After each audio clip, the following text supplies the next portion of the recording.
दोनों लीडर्स को दूसरी जगह शिफ्ट करने पर भी विचार किया जा रहा है। अमेरिका के वाशिंगटन में अमेरिकी सेना के एक अहम बेस के ऊपर भी संदिग्ध ड्रोन दिखे हैं। वाशिंगटन पोस्ट के मुताबिक विदेश मंत्री और रक्षा मंत्री दोनों इसी बिल्डिंग के अंदर रह रहे थे जिसके ऊपर ये ड्रोन मंडराते हुए दिखे। तो डर इस बात का है कि कहीं ईरान अमेरिका के इन जगहों पर हमला ना कर दे। अगर ईरान अमेरिका के इन रक्षा मंत्री और विदेश मंत्रियों को मार गिराता है तो अमेरिका की ये अब तक की सबसे बड़ी भयानक हार होगी। यही वजह है कि अमेरिकी सरकार अब इन मंत्रियों की सुरक्षा बढ़ा रही है। और इस बीच बड़ी खबर देखिए, कतर ने ईरानी अधिकारियों को भी अपने देश से निकाल दिया क्योंकि कतर पर ईरान लगातार हमला कर रहा है। कतर के गैस प्लांट पर हमला करने के बाद कतर सरकार ने यह बड़ी कार्रवाई की और उनके यहाँ जो भी ईरानी अधिकारी थे उनको देश से बाहर निकाल दिया। वहीं इधर ईरान में भी पुलिस वालों की हत्या के 3 आरोपियों को फांसी की सजा सुनाई। कतर के जो तेल गैस प्लांट पर हमला किया ईरान ने, उस पर दुनिया के 12 मुस्लिम देश नाराज हुए हैं। सऊदी अरब बोला कि ईरान सब्र का इम्तिहान न ले, हमारे पास भी जवाब देने की ताकत है। हालातों को देखकर ऐसा लग रहा है कि मानो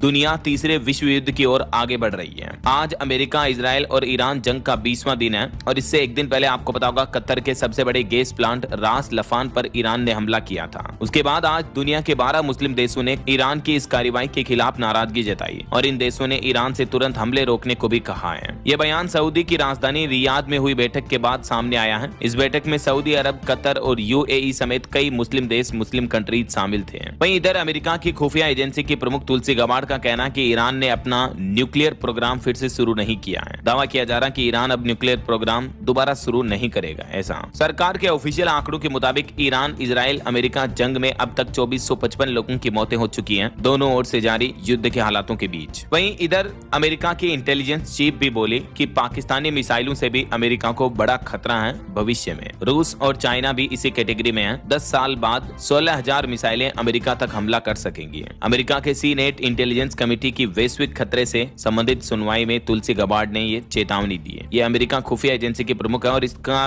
कहना है कि पाकिस्तान में ऐसे लंबी दूरी की मिसाइलें बनाई जा रही हैं जो भविष्य में अमेरिका तक हमला कर सकती हैं। वाशिंगटन डीसी में एक मीटिंग के दौरान उन्होंने ये चेतावनी दी है। आज एक बार फिर से युद्ध के हालात गंभीर होने के बाद भारतीय शेयर बाजार में भी भारी गिरावट देखने को मिली। देखिए आप, सेंसेक्स 1800 अंक गिरकर वापस 74,900 पर आ गया। निफ्टी में भी लगभग 550 अंकों की भारी गिरावट रही है। बैंकिंग और ऑटो शेयरों में सबसे ज्यादा बिकवाली देखने को मिली। और इस बीच बड़ी खबर है, इजरायली एयर स्ट्राइक में ईरान के इंटेलिजेंस मंत्री की भी मौत हो गई। खुद ईरान के राष्ट्रपति पजेश्कियान की तरफ से ये पुष्टि की गई। ईरान की सबसे बड़ी गैस फील्ड पर भी हमला हुआ। इधर डोनाल्ड ट्रंप कह रहे हैं कि वेनेजुएला के बाद मैं क्यूबा पर भी हमला कर सकता हूं, उसको भी मैं कब्जाऊंगा, हासिल करके रहूंगा। वहीं भारत में गैस सिलेंडर क्राइसिस के कुछ और हालात देखिए आप। हरियाणा में लोगों को गैस सिलेंडर न मिलने की वजह से हाईवे जाम किया। फतेहाबाद में पंजाब का रास्ता बंद किया। लोग बोले कि सुबह 4 बजे लाइन में लग रहे हैं, सिर्फ आश्वासन मिलता है। इधर बिहार के होटल और रेस्टोरेंट में तो लिटरली इस तरह की हरकतें देखने को मिल रही है कि शमशान का कोयला इस्तेमाल किया जा रहा, तंदूरी रोटी, चिकन वगैरह सेकने में। दैनिक भास्कर के एक रिपोर्टर ने हिडन तरीके से इन्वेस्टिगेशन किया और रिपोर्टर के सामने ही चिता से कोयला निकाला जो शमशान में जलाते लोगों को उस लकड़ी के कोयले को इस्तेमाल किया जा रहा होटल रेस्टोरेंट के खाना बनाने में। देखिए जरा आप, गैस सिलेंडर की किल्लत के बीच होटल रेस्टोरेंट वाले कितने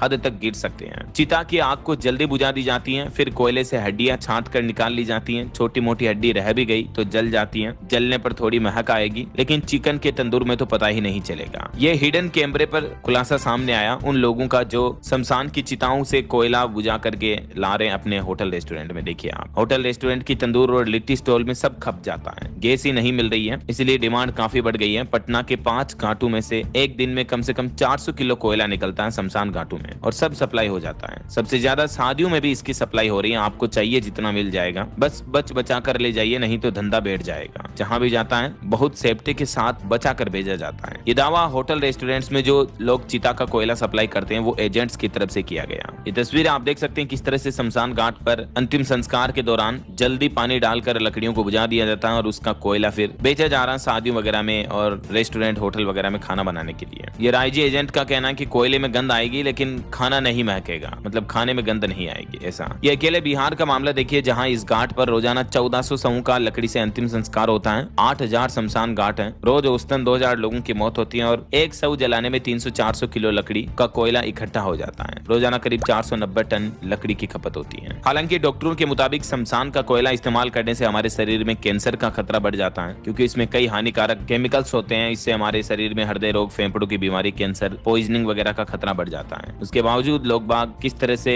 अपने धंधे कारोबार के लिए लोगों लोगों की सेहत के साथ भी खिलवाड़ कर रहे हैं। ये दैनिक भास्कर की इन्वेस्टिगेशन में पता चला है। देखिए आप। So credit and thanks to Bhaskar reporter, ये सच लोगों के सामने लाने के लिए। चलिए अगला अपडेट देखिए। वर्ल्ड हैप्पीनेस रिपोर्ट सामने आ रही है। इजराइल देश, जो कि अभी युद्ध के हालातों में काफी चर्चा में है, वो दुनिया का सबसे 8वां खुशहाल देश है। यहाँ तक कि भारत में लोग पाकिस्तान से भी कम खुश हैं, क्योंकि पाकिस्तान की रैंकिंग भारत से भी ऊपर है। संयुक्त राष्ट्र की तरफ से वर्ल्ड हैप्पीनेस रिपोर्ट 2026 जारी की गई और इसमें लगातार 9वीं बार फिनलैंड को दुनिया का सबसे खुशहाल देश बताया गया है। ये टॉप 10 दुनिया की हैप्पीएस्ट कंट्री की लिस्ट और नाम भी आप देख सकते हैं। फिनलैंड के बाद Iceland, Denmark, Costa Rica, Sweden, Norway, Netherlands, 10वें नंबर पर स्विट्जरलैंड आता है। लेकिन इजराइल 8वें नंबर पर। इजराइल के लोग ज्यादा हैप्पी हैं ऐसा। जबकि अफगानिस्तान सबसे कम खुशहाल देश रहा। 147 देशों की लिस्ट में पाकिस्तान 104वें नंबर पर है, भारत जबकि 116वें स्थान पर है। भले ही भारत की जीडीपी इकोनॉमी काफी बेहतर है, लेकिन खुशहाली के मामले में भारत से पाकिस्तान की रैंकिंग अच्छी है ऐसा। ये संयुक्त राष्ट्र की रिपोर्ट सामने आ रही है। चलिए अगली खबर देखिए। ड्रोन हम